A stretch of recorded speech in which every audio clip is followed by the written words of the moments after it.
How to apply filters in PickU. Want to give your photo the perfect vibe? Let's apply some filters in PickU and turn boring to wow in second.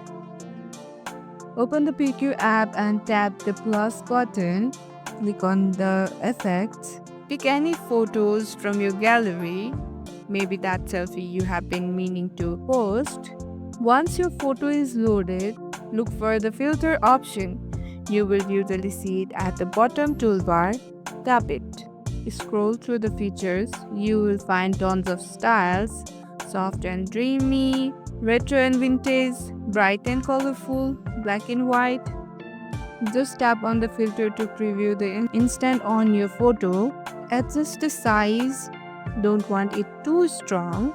Slide the intense bar left or right to tone it down or drop it up. Make it match your mood.